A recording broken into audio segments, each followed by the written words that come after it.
Assalamualaikum warahmatullahi wabarakatuh. Halo, perkenalkan nama saya Nurul Istiqomah.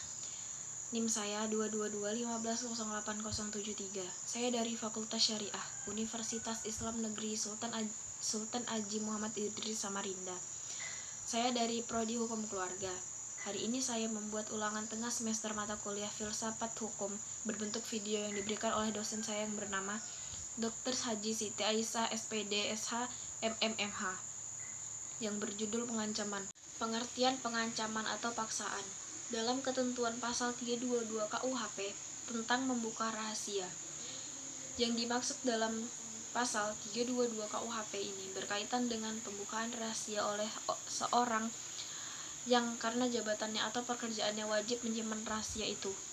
Sebagai contoh, seorang notaris wajib menyimpan rahasia terhadap, misalnya, isi dari surat hibah wasiat yang bersifat rahasia, sehingga apabila notaris tersebut membuka rahasia ini, notaris tersebut dikenakan pasal 322 KUHP tentang membuka rahasia.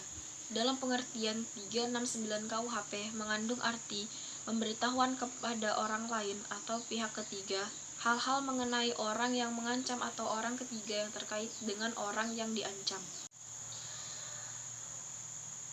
Dalam pengertian pasal 369 ayat 1 KUHP mengandung arti memberitahukan kepada orang lain atau pihak ketiga hal-hal yang mengenai orang yang mengancam atau orang ketiga yang terkait dengan orang yang diancam.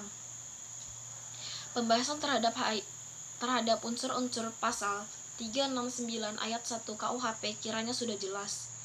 Marilah kita lihat penjelasan dalam pasal 369 ayat 2 KUHP dan pasal-pasal berikutnya tentang pengancaman.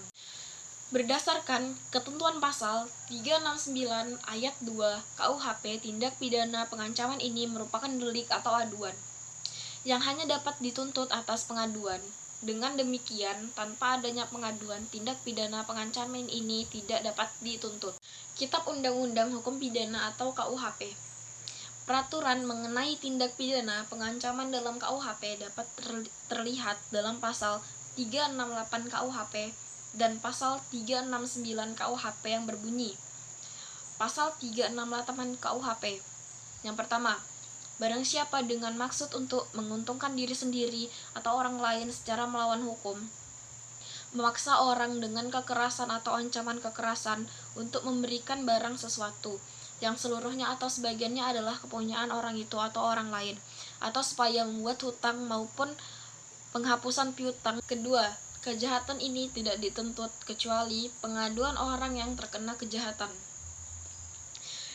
Kedua pasal tersebut sama-sama mengatur mengenai tindak pidana pengancaman. Perbedaan terletak pada peraturan pasal 368 KUHP yang mengatur mengenai tindakan ancaman menggunakan kekerasan atau ancaman kekerasan sebagai kejahatan biasa. Sedangkan pasal 369 KUHP mengatur mengenai tindak pidana pengancaman pencemaran nama baik yang termasuk ke dalam delik atau aduan. Jika tindakan pengancaman dilakukan melalui sarana atau media daring, regulasi akan mengacu pada peraturan dalam Undang-Undang Nomor 11 Tahun 2008 tentang Informasi dan Transaksi Elektronik UU ITE, sebagaimana telah diubah oleh Undang-Undang Nomor 19 Tahun 2016 tentang perubahan atas Undang-Undang Nomor 11 2008 tentang Informasi dan Transaksi Elektronik UU Nomor 19 tahun 2016 sebagai bentuk dari suatu hukum yang lebih khusus, lex specialis.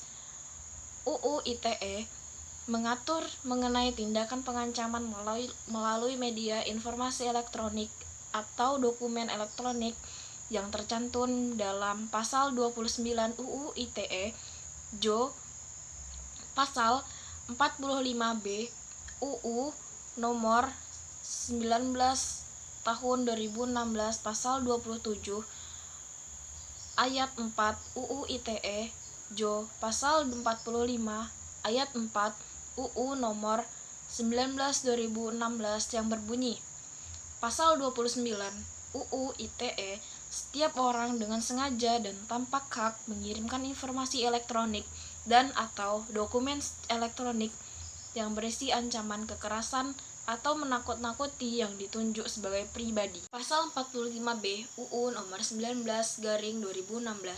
Setiap orang yang dengan sengaja dan tanpa hak mengirimkan informasi elektronik dan atau dokumentasi elektronik yang berisi ancaman kekerasan atau menakut-nakuti yang ditunjuk secara pribadi sebagai dimaksud dalam pasal 29 dipidana dengan pidana paling lama 4 tahun dan atau denda paling banyak 750 juta rupiah. Selain pasal 29 UU ITE, Jo, pasal 45B UU nomor 19/2016 terdapat pengaturan lainnya mengenai pengancaman dalam UU ITE. Pasal 27 ayat 4 UU ITE, setiap orang dengan sengaja dan tanpa hak mendistribusikan dan atau mentransmisikan dan atau membuat dapat diaksesnya informasi elektronik. Pasal 45 ayat 4 UU nomor 19/2016.